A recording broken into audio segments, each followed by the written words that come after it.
All right. Good evening, MOCA friends. I'm Neil Gibbs, Director of Programs and Strategic Initiatives at the Museum of Chinese in America. We hope you are feeling safe and taking good care of yourself and your loved ones.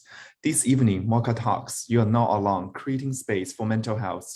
It's a panel discussion about mental health organized in conjunction with MOCA's current exhibition, Responses, Asian American Voices Resisting the Tides of Racism. Since the COVID-19 pandemic, Asian Americans have become hyper-visible targets for racist rhetoric, too often replayed in mainstream media, directly contributing to a spike in hate crimes and overt attacks that have disproportionately affected women and elders. Since the Atlantic Spa shootings, disturbing news footage of brutal and seemingly random attacks continue to circulate with unprecedented regularity, such as the murder of Michelle Gore and Christina Yunali. Despite calls for unity and mutual understanding, these incidents have further driven wedges within and between communities across class and racial lines. In turn, these uncertain times have also led to an increased demand for Asian American mental health therapists. Tonight, you will learn more about the recent history of healthcare in Chinatown from an intergenerational group of professionals who will reflect on the recent waves of violence and what the current landscape of mental health and access to care is for Asian American families. If you enjoy this public program, we hope you will consider making a gift to become part of a continuing lifeline for MOCA. No amount is too little, and we greatly appreciate your generosity. Your contribution helps sustain our beloved institution and supports the creation of new programming that will bring comfort and inspiration to more communities. Lastly, this program is brought to you by MOCA friends and partners, including Bloomberg Philanthropies and Women of Color in Fundraising and Philanthropy. This program is also supported in part by public funds from the New York City Department of Cultural Affairs in partnership with the City Council. Without further ado, I will let our curator Andrew Rebata to introduce our guest speaker, Dr. Ling An, Regina Lee, and Dr. Annie Lee. Thank you so much. Great, thank you, Neil, and thank you to all of you who have joined us this evening for this very special program we've organized in conjunction with the Responses exhibition currently on view at MOCA. I think one thing to sort of note about this program is that not only will we be going into some historical context of community care, beginning with the Chinatown Health Fair, and we'll also be hearing directly from healthcare professionals about how the past 2 years have impacted their work and private lives. But in doing so, we'll also hear about what the current landscape is for mental health and access for families, as well as both cultural and economic barriers to seeking care. Additionally, we'll discuss some approaches to making space for mental health in our daily lives. But in particular, we are looking at ways at how to unpack aspects of the pandemic, from the assaults on elders and women to the media portrayals of this violence against Asians, and how to maybe apply intersectional and anti-racist thinking to some of the conversations we might be having. In terms of this panel, it's from their experiences as Chinese American women that they'll be speaking from, as well as healthcare professionals. In the last 15 minutes of this program, starting at maybe about 6:45, we'll begin the Q&A. So until then, as we have our conversation, please feel free to put your questions in the chat, and I'll read them over, and we'll address some of them, hopefully all of them, in time. And I also just want to provide a disclaimer. I really want to acknowledge the difficulty of discussing this topic. From sort of the stigmatization of like mental health or people in need of mental health care, to some of the sort of even like lacking an understanding of what mental health care is and how we can make space for it. So I applaud anyone in the audience who's willing to kind of ask questions and to participate in that way. And I really encourage everyone to really, if something comes to mind, to put it in the chat. Or you can also wait till the end when I'll be fielding some questions. But before we begin our program, I also want to give you a little bit of background into the exhibition. responses, Asian American Voices Resisting the Tides of Racism, is actually extended until the end of this year. Besides mentioning the extension for you guys to visit in person, this exhibition is based around the COVID-19 One World collection, which is a collection of stories from Asian Americans about life during the pandemic, whether it was supporting medical professionals with PPE, to sort of joining protests, to just organizing amongst your peers to make up for some lack of services that you identified in your community. All those kinds of stories made it into that collection, and that's the foundation of the exhibition. Another sort of important element in the exhibition is a monumental timeline, which documents and basically informs visitors about the sort of history of anti-Asian violence and anti-Asian sort of sentiment that we've seen, not just in violent attacks, but also in legislation, in policy shifts, things like that. So I encourage everyone, if they have a chance, if they haven't yet, to visit the exhibition. Something to also note about this timeline is that our last entry was put in roughly a year ago. So if you follow the timeline, the last entry is actually the FedEx shooting, which happened last April. And it's hard to believe that was a year ago, but sadly, a facility with many Sikh employees was targeted. And just to give you a sense of just how we've also lost a sense of time these past couple of years, that shooting felt like much further back in the past, but it actually happened pretty recently in the bigger scheme of things. But I'd like to introduce, maybe besides introducing, we'll just dive into questions. This first question I'd like to ask to Regina Lee, who is a co-founder of the Charles B. Wang Health Center in Chinatown. Regina, just to kind of kick things off, one of the things that you said in one of our prior conversations, when I asked, what is the one thing you want our audience members to really take away from this panel? And you said, you are not alone, very emphatically and almost immediately. And I thought that was just such a poignant way of sort of framing this program. But also, I think that I would love to hear more about something else you said as well, which is mental health is often thought of as an individual issue when actually it's a family issue. And so I was wondering if you could maybe unpack that a little bit for us, but also if you can kind of just go over, what it was like in those early years of the Chinatown Health Fair in 1971, and how that eventually led to the Charles B. Wang Center. Sure.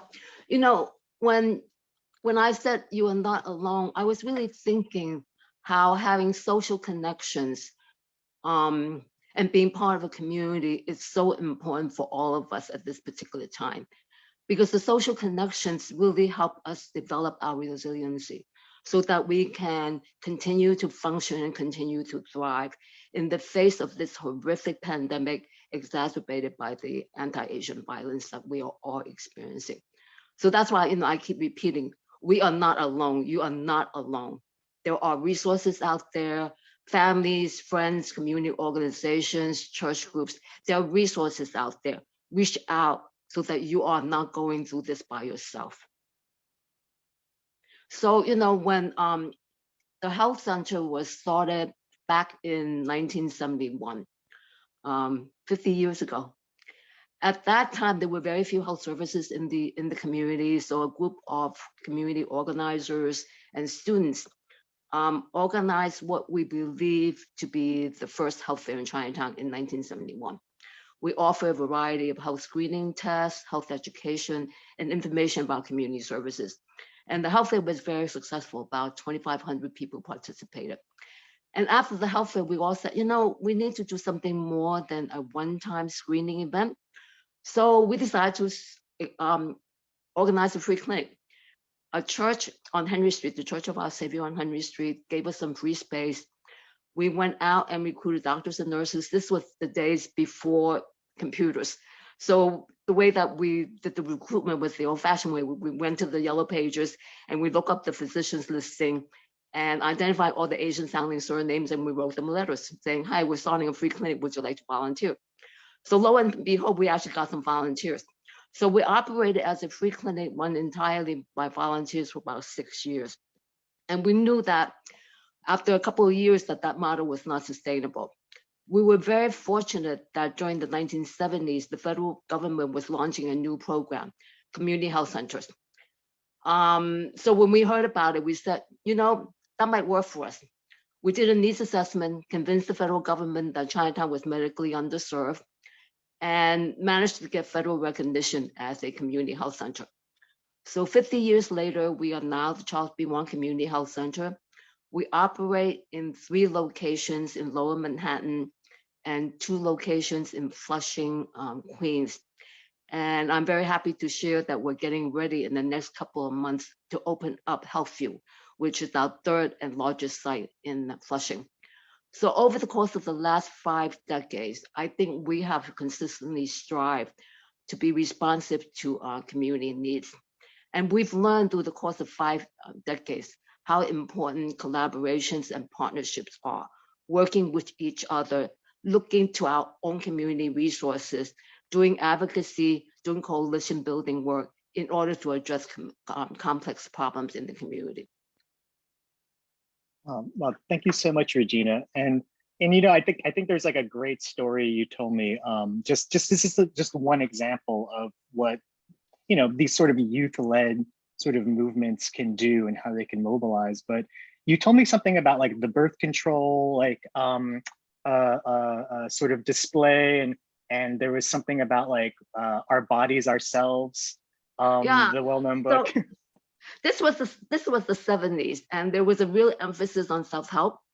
So one of the things that we did as part of the health fair was that a group of volunteers took the book, Our Bodies Ourselves, which at that time was one of the few sources of information about women's reproductive health. So it was a very popular book. So we took the book, and without asking for any permission, we didn't worry about copyright. We translate the entire book into Chinese, and then we distribute the book at the health fair. I think we probably print about 100 copies, and they were all gone. Wow. So again, it was a time when we really tried to at the community level look at how we can solve problems through creativity, through using our own resources, to sometimes thinking a little bit outside the box. That's how we all got started. One of the things I talk about when people ask me about the history of the health center is that we actually did not do all the things that you're supposed to do in order to start a nonprofit. We didn't have a strategic plan. We didn't have a business plan. We didn't have a fundraising plan. We had no money, right? But we had an ideal. We had a vision. We wanted to create change. So we just solved problems as they came along. And one of the things I say to people is that if we knew in the beginning how difficult it would be to start a free clinic and grow a free clinic, we might not have started. But the fact that we were driven by a mission, and maybe being somewhat naive about the challenges that we would be facing, we got it done. So I am, through the last 50 years, I think the Charles B. Wang Health Center has done a lot in the community.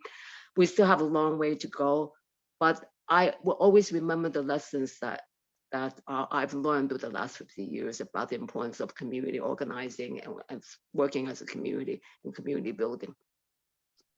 Thank you so much for that, Regina, and thank you for all your tireless work and to all the founders and everybody who helped start the health clinic. It's I think we're yet to even see its fullest potential, even though we are constantly living through it during these times.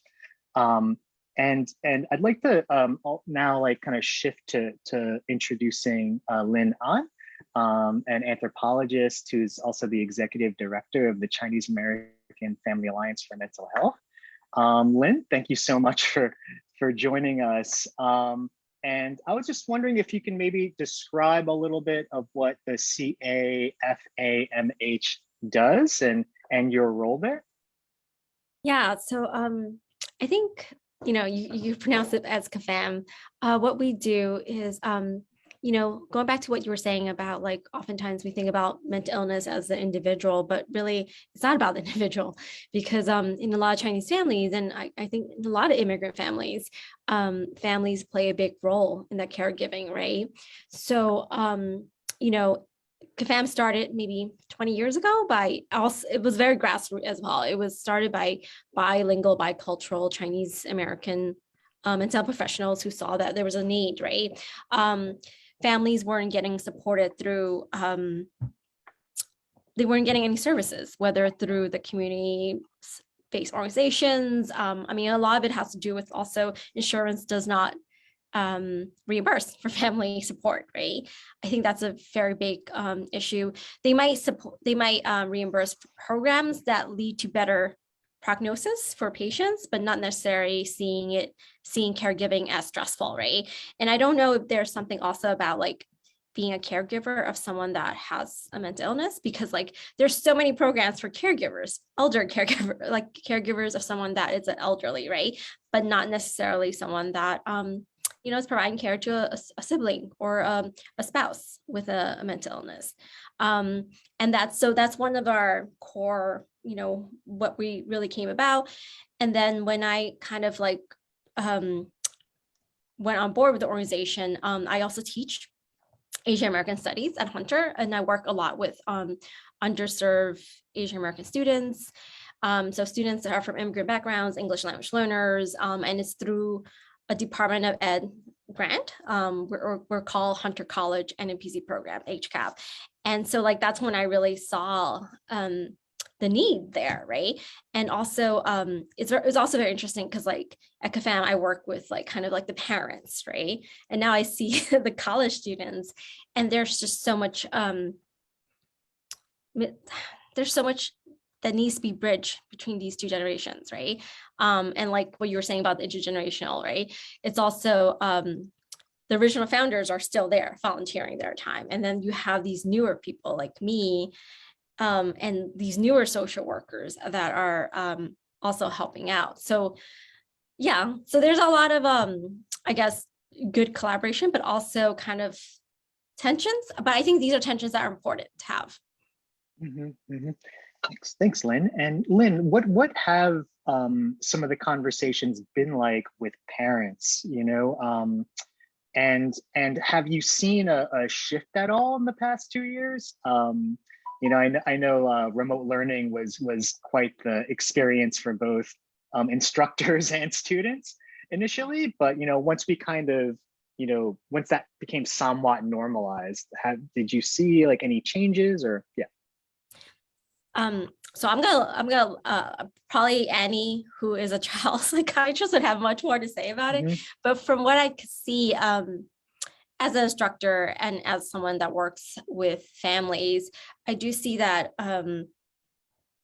So the pandemic, there was anti-Asian hate and violence, but there was also a really big impact in terms of financial insecurity, unemployment, housing insecurity, food insecurity, right? So those are things that continue to impact families, right?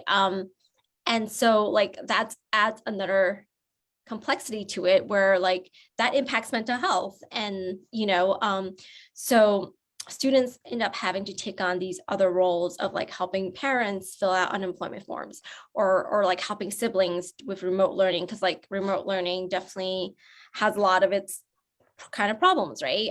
So there's like these kind of structural impacts, but then there's also like this fear of leaving the house, right? Especially if you are an Asian American woman, right? I have students that need to take a lab class, but are afraid to like leave Hunter at 10 o'clock at night, right? Understandable.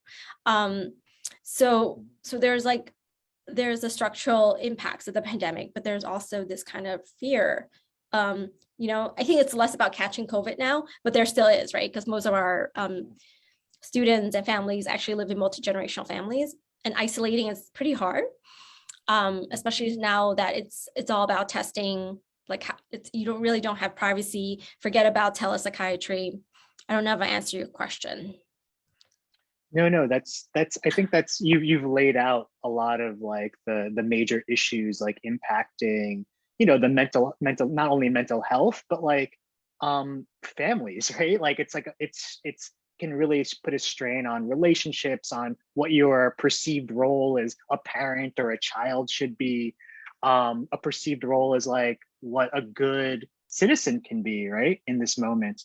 And I want to like maybe shift to Dr. Annie Lee and ask her, you know, now that, you know, we have this kind of understanding of like some of the subject matter that might come up, you know, in a therapy session or in a sort of emergency session where somebody is really having, you know, a crisis. But what has it been like? You know, I mean, this is a very like simplistic question, but what has it been like for therapists the past 2 years, and how have you been doing? Thank you. So I must say, I'm going to speak mostly on behalf of myself and with conversations I have with colleagues. And obviously my sentiments are in no way a generalization and reflective of a representation of how every mental health professional are these days. What I can say is that we're very exhausted. We're very tired, and for multiple reasons and from multiple dimensions. I think, you know, initially at the onset of the pandemic, I think everyone was kind of in this very survival, adrenaline fueled mode where we were like, okay, we're all going to go on lockdown. We're all going to transition to remote work. We're all going to transition to remote learning. And we kind of hunker down and we're going to get through this. And then, of course, you know, months dragged on to year dragged on to years, right? And so there's a sense of kind of exhaustion happening, you know, and then just as when we were feeling like we can kind of breathe a little bit, then we have another surge, and then it kind of, you know, it's like kind of an ebb and flow process. So there hasn't been much of a sense of closure, right? And you know, especially working in an emergency room. So for a while, we didn't see a lot of patients in an emergency setting because no one wanted to come into the hospital because of COVID. That's not the case. I think that, you know, what we've always known is that, you know, when you deal with trauma, when you deal with, you know, a traumatic experience, sometimes in the midst of that shock or that actual experiencing of that trauma, we're not in a place where we can actually do that work. So I think that, you know, when all of this anti-Asian racism was also happening, we were kind of just like living through it and trying to make sense out of it and just meeting our basics, like, you know, safety needs, right? Like our psychological needs and physical needs. What we've started noticing now over the course of the past 6 months is that, you know, after the Omicron surge, there's been more hope now. Okay, everyone, a lot of people got infected with COVID and they did okay. You know, they recovered, and it wasn't as extreme in terms of death and hospitalization as it used to be prior to, like, you know, pre-vaccine and you know, medications. And I think we're transitioning with more people going back to work. So it's almost like as we're coming out of this pandemic a little bit, this is kind of the time period where we experience people starting to reflect, to process, to make sense of what we've been through these last 2 years. And we're actually seeing a lot more people reaching out and asking for help. And, you know, the challenge, I think, with the Asian community is that there's never been enough of us. Mm-hmm. And that's a very systemic issue.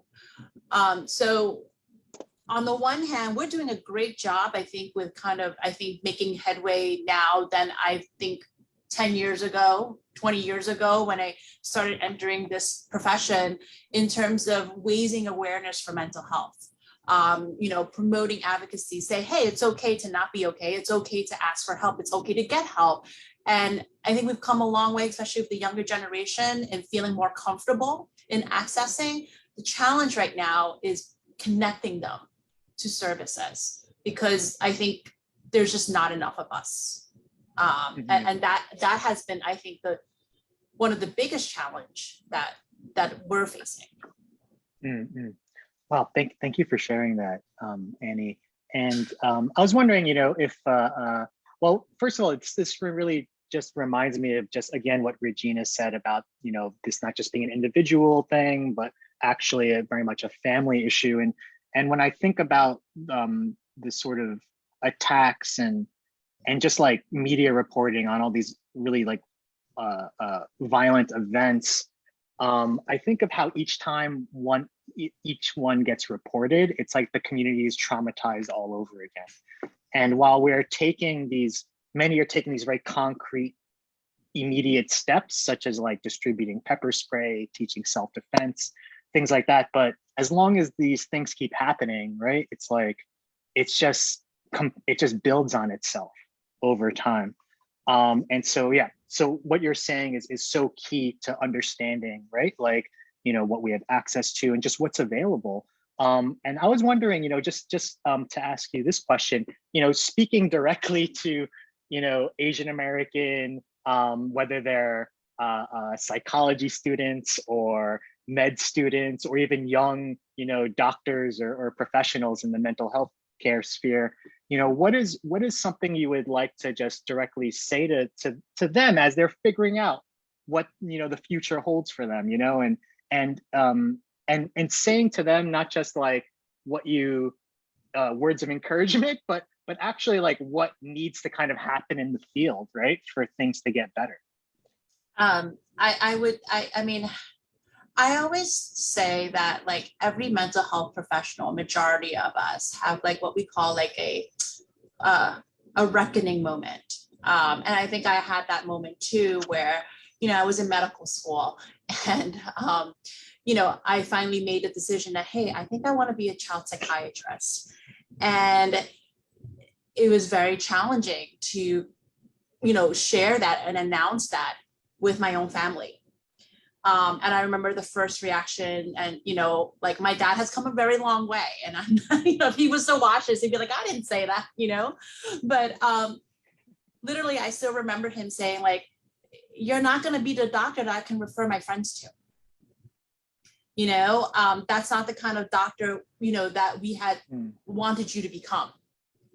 And I do think that, many mental health professionals, and I still mentor many medical students, and, they'll decide, I think I'm going to go to medicine, or maybe I'll do peds, because there's still that little stigma that carries with it about what it means to, treat, and work with, patients, in need of mental health. Is that, you're not alone, going back to Regina, that there's so many people who have paved that way, in terms of, advancing the field of psychology, advancing the field of social work, and advancing the field of psychiatry, that there's many of us now. We have built kind of like a little coalition. Part of my work with the American Academy of Child and Psychiatry was to actually create a caucus of Asian American child psychiatrists. And it didn't exist back in 2007, but it was kind of like looking at turning the shoulder, like if I'm not going to do it, then no one will. And you just kind of go ahead and just do it and make it happen. That, there's a lot of people who are ahead of you who are willing to sponsor and mentor you. So just seek those out, because we're here, we're there. We want to promote that pipeline. We recognize how much we're needed to meet the needs of the population. And I would encourage people to just, seek out people you want to talk to, and know that, there are people who want to guide you and support you into that, entering that field. Well, thank you so much for that, Lynn. And I hope everybody, any mental health or aspiring mental health care professionals really take heed of what Annie is saying.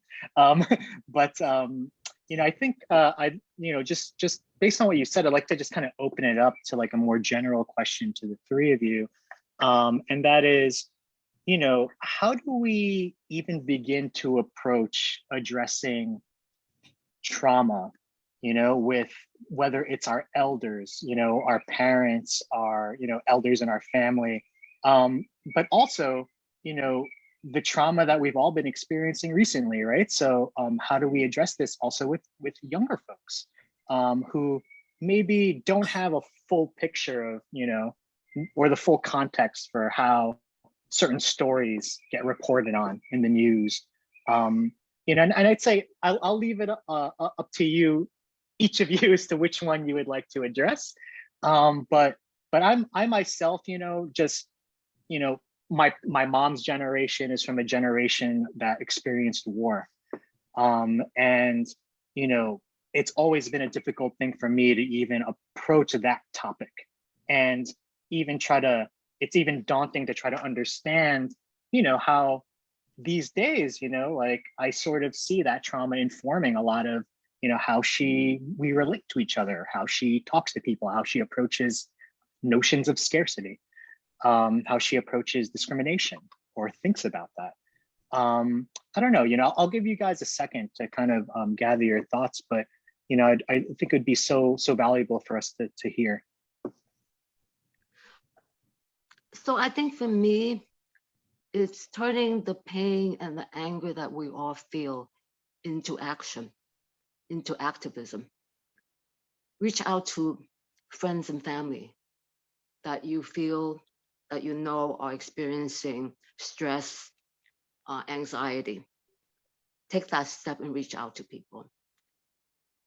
If you learn about Asian American history, anti-Asian violence is not new. We have lived with it as a community for more than 200 years. We know about the Chinese Exclusion Act. We know about the internment of Japanese Americans during World War II. But there's been so many incidents through history about where Asian Americans were victimized because of our appearance, because of, whatever, race, ethnicity, etc. Fight back, learn about Asian American history, learn about anti-Asian violence, speak up, speak out. Support community-based organizations that are actively advocating. Organizations like Stop Asian Hate need our support. Send a donation. Support the Asian American Federation, which has been doing a lot of advocacy work about Asian American mental health and anti-Asian violence. There are a lot of resources online, toolkits.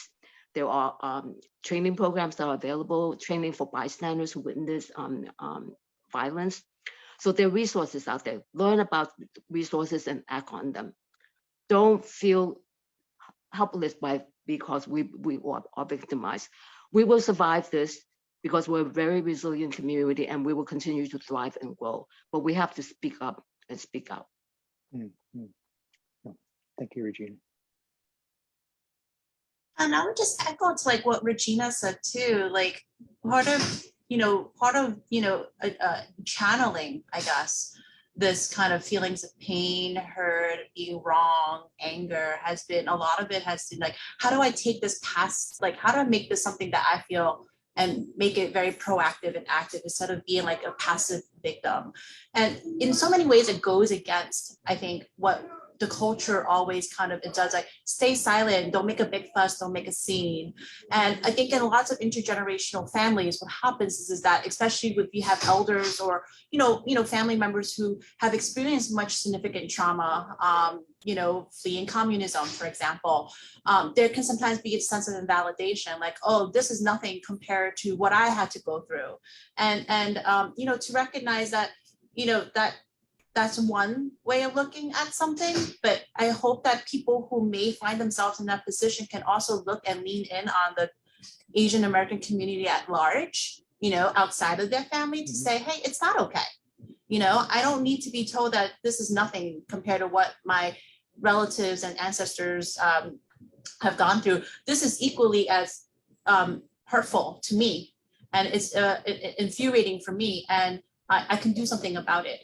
And not feel that you're helpless or powerless, because that can contribute a sense of, invalidation. And more than anything right now, we all need to come together, validate that, hey, anti-Asian hate is not okay, it's not acceptable. And to also instill that into our younger folks too. I say this because I'm a mom. I have very young kids. My own daughter was on the receiving end of some, bullying incident in school too. And I always say that, it's never too early and it's never too late to start having these conversations. This is the real world, and I wish I could do everything that I can to protect them from having to experience it, but I know I can't. And so what I can do is to teach them to say something. Mm-hmm.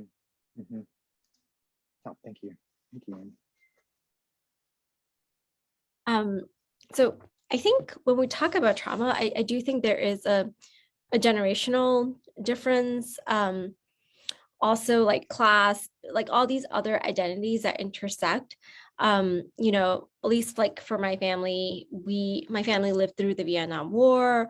So, you know, in a lot of ways, I don't want to generalize, but a lot of, you know, a lot of newer immigrants did come from, you know, state sanctioned violence, like state violence, right? So, you know, and they had a very different racialization experience. When they came to the US, they didn't necessarily have the same hopes and ideals that, like, I would say my students do, right?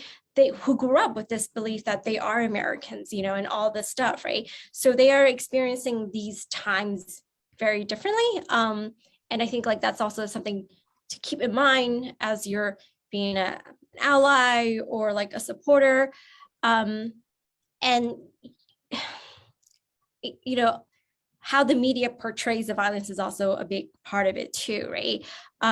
You know, there was big publicity about Michelle Go being pushed, but I think the same week, you know, several other Asian massage parlor workers in, I think, Arizona were also killed, but that was not picked up by public media, right? So we're still, you know, we're media is still selling this kind of idea of like the good immigrant, right? The good immigrant that came here, did all that stuff, but like, I don't think that's enough, right?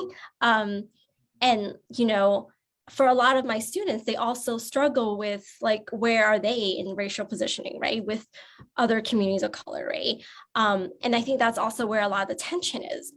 The media is always portraying certain, you know, Black men attacking Asian women, right?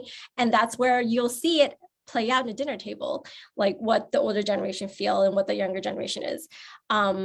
So like, I think media and, you know, also, if you think about it, people that are more likely to be attacked are actually also people that tend to be more marginalized.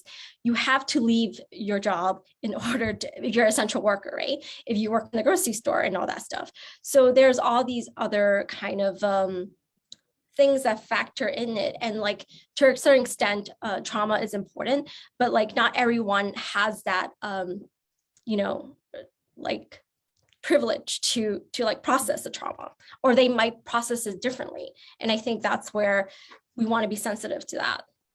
Mm-hmm, mm-hmm. And I guess, you know, this is a general question, just to like kind of like talk about trauma just a little bit longer, but can trauma be inherited? And given what's been happening these past 2 years, you know, having that awareness, or, you know, dispelling that notion, whatever it may be, you know, how do we make sure, and because this also intersects with like how we perceive race relations to be, right? And so, you know, if like, how do we talk about like the inheritance of trauma, and how does that sort of play into intersectional thinking in each of your spaces? That's a very loaded question. Mm-hmm. Mm-hmm. You know, I think when thinking about inherited trauma, I kind of want to reframe and pivot and use the word intergenerational trauma. And I lean in on a lot of like films lately that really highlight that, whether, I don't know if anyone saw Encanto, or even like Red Panda, you know, how, you know, a generation, you know, maybe our parents, maybe our grandparents experienced, you know, have lived experiences that wants them to have these built on hopes and expectations. And sometimes those hopes and expectations get placed onto the following generation, and it may work and it may not work. And how and recognizing that, you know, our like my children, they're not going to fully be able. I mean, I have certainly hopes and expectations for them. I also know and have to come to terms that I can't fully impose all of that onto them. That's too much of a burden, perhaps. And I have to also recognize that they're their own individual entity with their eventual lived experiences. A lot of times that can be really hard for, elders to embrace that. It can be very challenging. And so I think part of what I do as a child psychiatrist a lot of times is I work with youths who feel very burdened sometimes by the hopes and expectations that maybe their parents or their grandparents have of them, and how as they are coming to their own sense of identity formation, as an American, as an Asian American, male, female, gender non-binary youth, wearing all the different, intersectional identities. I think that's a lot of the work that I find myself doing, and trying to explore that with them, and hoping that at some point that they'll still be able to gain a sense of confidence, a sense of self-worth, and a sense of self that they can be proud of. Right. Thanks, Annie. So at the health center, we are seeing an increase in adolescent mental health issues. About half of the referrals to our mental health team are now for adolescents. And it's presenting very complex issues for us. Yeah. First of all, we don't know, right, what the causes are. I mean, we can speculate, the fact that schools are closed and kids are isolated.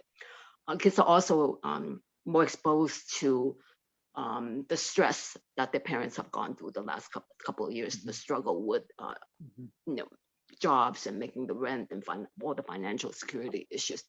But there's definitely an increase in adolescent mental health needs.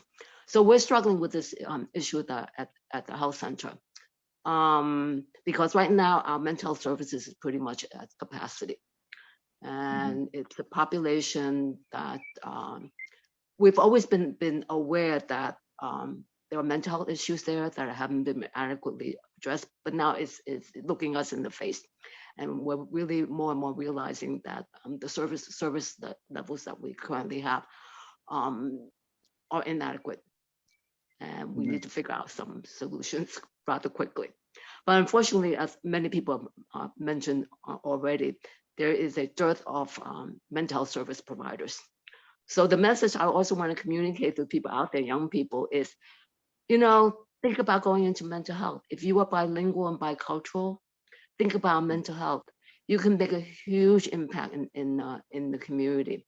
Yeah, there are a lot of challenges. Maybe the pay is not as good as being an MD, right, or other health careers. But the reward of providing care and support and counseling to someone at the time of intense emotional crisis, it's going to be worth it.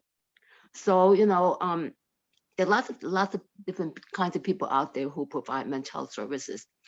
You can be a licensed clinical social worker, right? An MSW in social work, plus I think 3 years of supervised clinical training, you can then be eligible to get a license from New York State to be a clinical social worker. And you can work in the community health, in a healthcare setting, in the hospital. You can even open up your own practice to provide mental health counseling, mental health services. The community really needs you. Thank you, Regina. I also want to touch on the point about the lack of mental health providers. I think it's not the most attractive profession to go into, but I think it's also structurally insurance companies, unless you're seeking help at a community health center or a community mental health clinic, most providers don't take managed care, right? Or that's the population that we all kind of work with, people that are on managed Medicaid, right?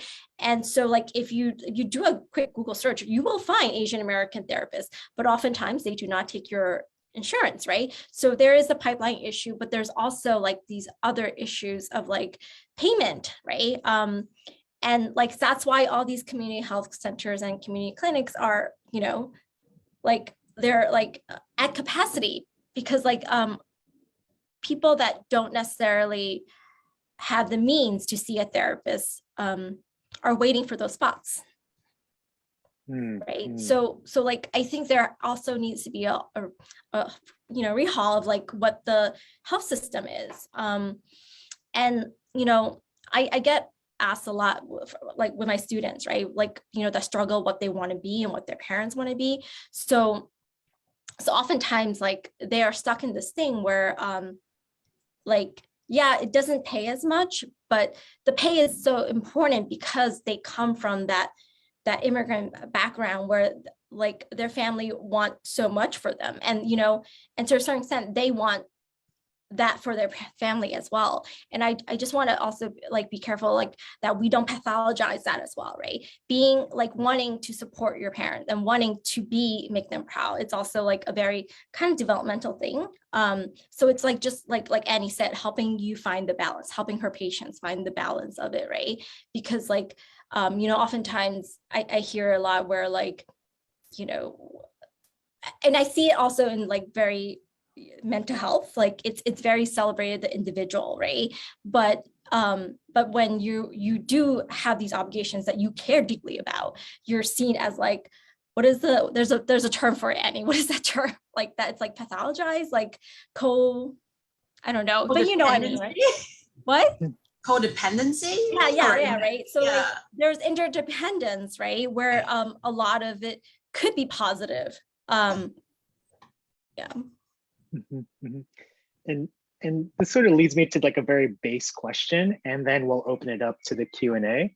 But is therapy for everybody? Like, how do you know if you need therapy, or what are some first steps one can take in sort of determining that?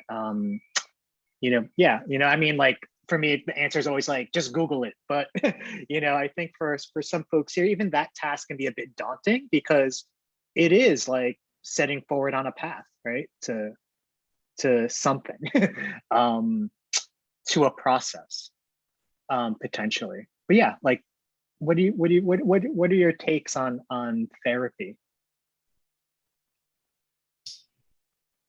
I think that I like to think of it as therapy. Therapy should be encouraged in the sense that, you know, if you feel that there's something that, you know, a pattern of, you know, way of things that just not going well, you really want to understand yourself and you want to invest in like, you know, yourself to be able to understand and have a greater self-awareness.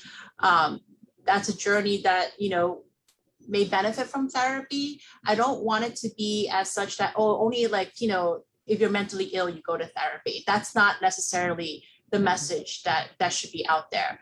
I also think that along with therapy, there are also other different avenues in which you can seek that kind of process and journey.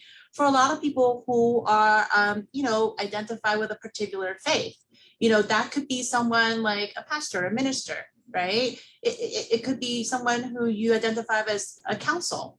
For other people, it could be like a coach or sports coach, right? If they're into sports, it doesn't have to be, like it has to be therapy. You know what I mean?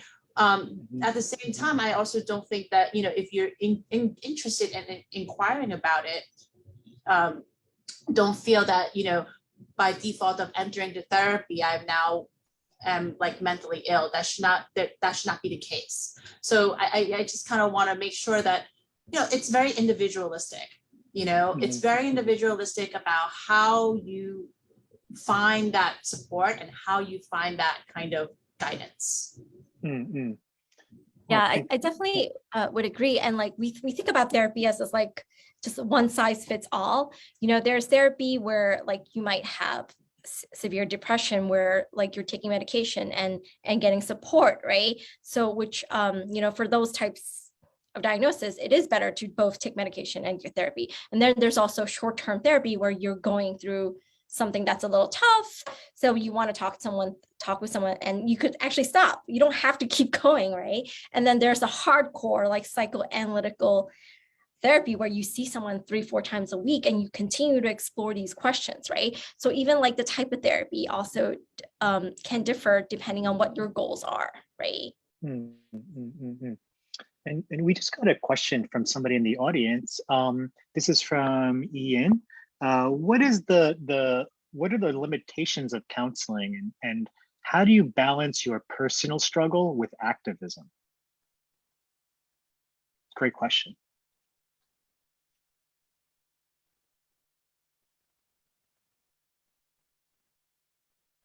I'm gonna let Annie talk about the limitations of counseling first. I mean, the limitations of counseling,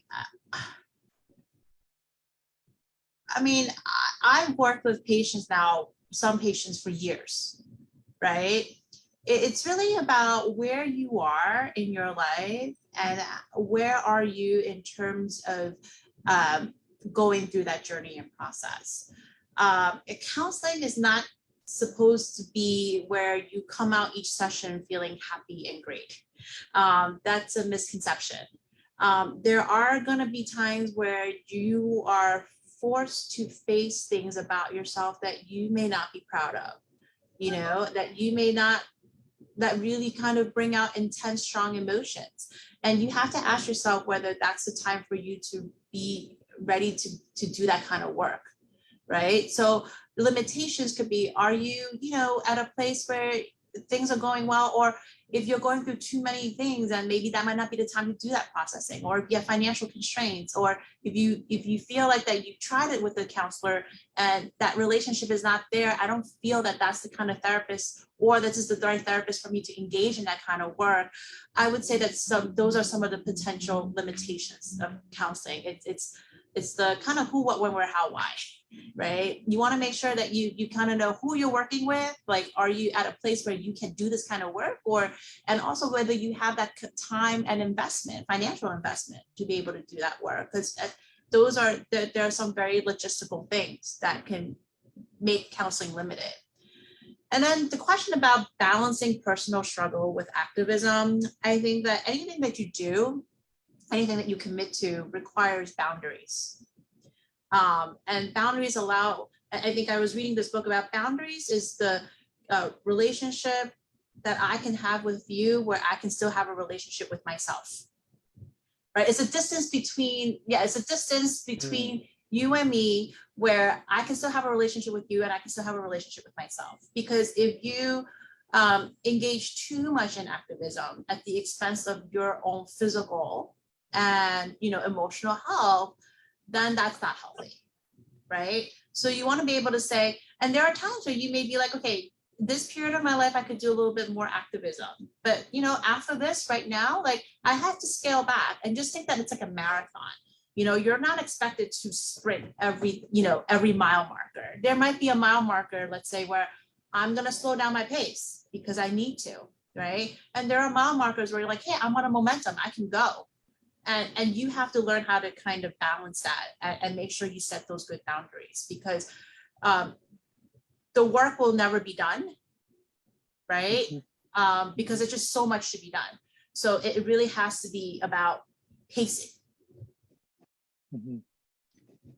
I guess I'm still questioning, like, what do you mean by balancing personal struggle with activism?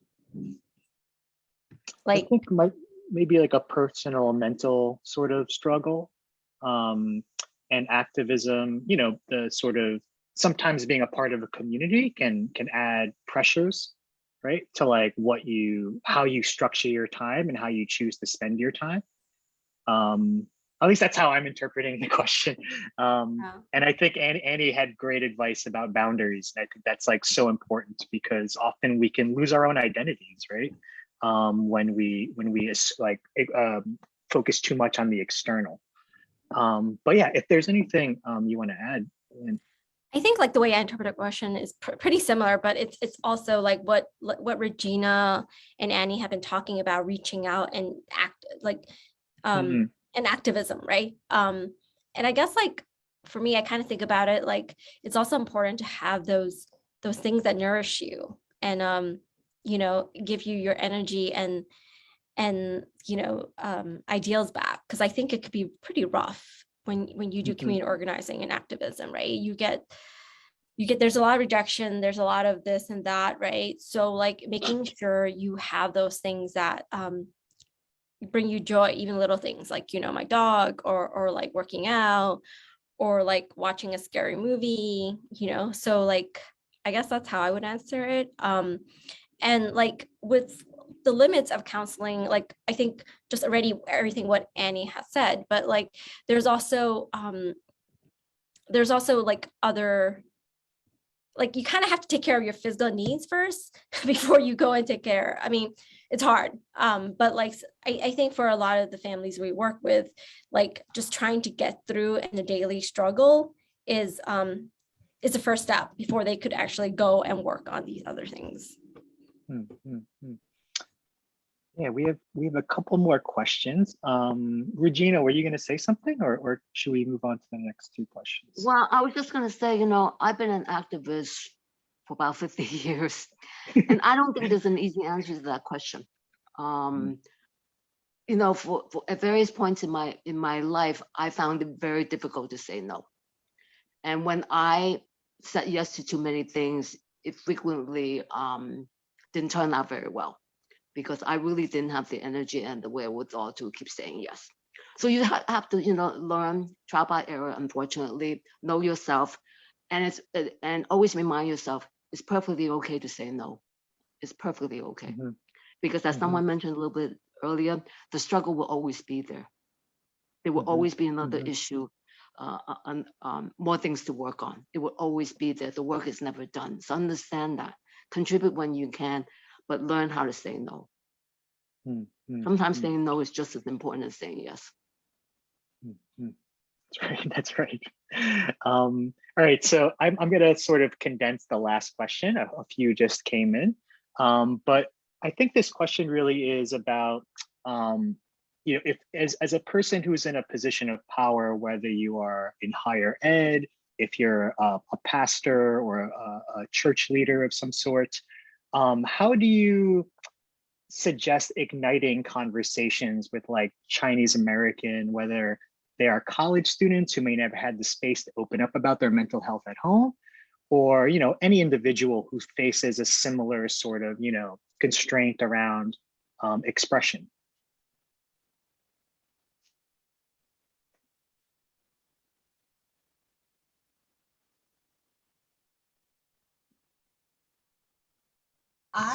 I think that I would go back to what Regina started off by saying, just ask. Just ask, how are you doing? A check-in. And be that kind of person where you may want to say, I'm not going to take a one-worded answer. Like, I'm fine. Okay. Things are good. You know, don't end there. You know, explore. Like, oh, what's going well then? You know, or like, how are things? Oh, what's going good then?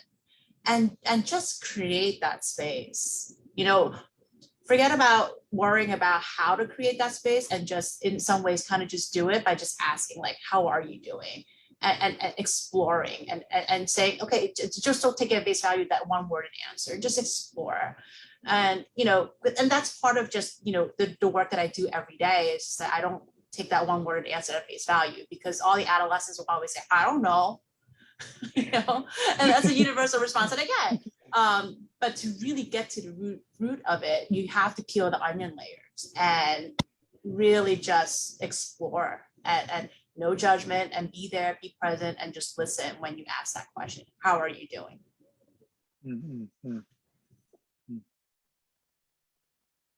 So I'm going to do a little self-promoting. We actually have a workshop, not for professionals, actually for students, okay? We have a lot of professionals that try to register for events, but it is for students. And I think a big part of it is teaching, this is for the aspiring higher ed person, it's teaching students how to listen, right? because like I find that students often feel so much, right? And they're going in to have these conversations with their parents, wanting to win, wanting to educate, right? And that's not a good communication strategy for anybody, right? So like a lot of it is also learning to listen and to understand where the other person is coming from. And then trying to think about, okay, how can I communicate it in a way that that is it's like digestible, right? And I think like when you don't go in trying to like attack, right, people are more open. I think these are just things that I feel like a lot of younger adults need to kind of learn, and also that listening helps them listen to what matters for them as well, right? So like that's a little bit of self-promoting there, where we do talk about Asian American history, and also in terms of spaces, right? I think like as an educator, like I'm always trying to be like, how are you going to contribute to discussion? You got to speak up, right? But like that's not how everybody contributes, right? Just because someone is quiet does not mean they're not processing, not learning, right? So allowing for other spaces of contribution or allowing other spaces to process can be helpful.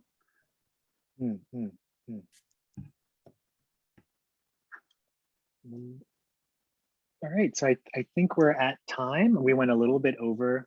Thank you all for, well, thank you to everybody who joined, but especially thank you to our panelists for your vulnerability, your honesty, and your ability to take my kind of rudimentary questions and then turn them, answer them in very like expansive, cohesive ways.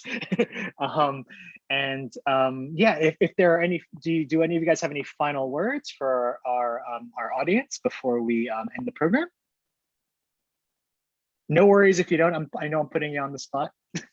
Oh, I'm gonna just try to answer like a few more of the questions really super quickly. Sure. Oh wow. So wow. like, so yeah, the churches, the question about the churches and supporting, I think even just allowing space or even providing space for community organizations, space is always a big deal. So if you're a church and you can provide space for these like support groups or things, I think that's a great way to support mental health professionals, social services. Yes, there is surveys. I can't think of anything offline, but like there are definitely people doing research on the impact of mental health.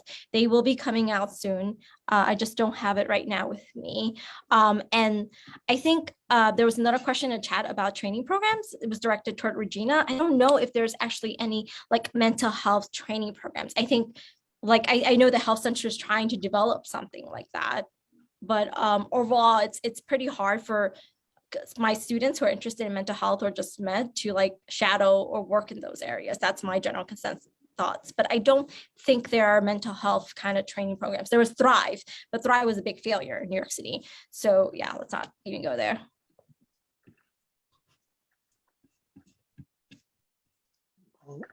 Okay, I think we're at, yeah, that's it. Thank you, Lynn. Thank you, Annie. Thank you, Regina.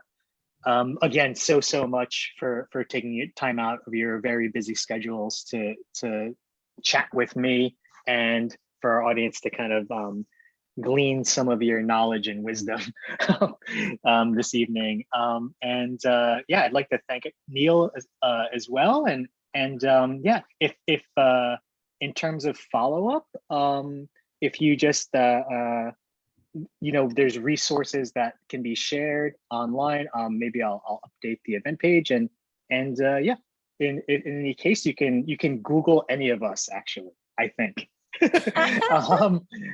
And you can see how to reach out to us that way. But thank you all, and I hope everybody has a great night. Do you want us to hang back, Andrew, or we could go? Let's wait for Neil.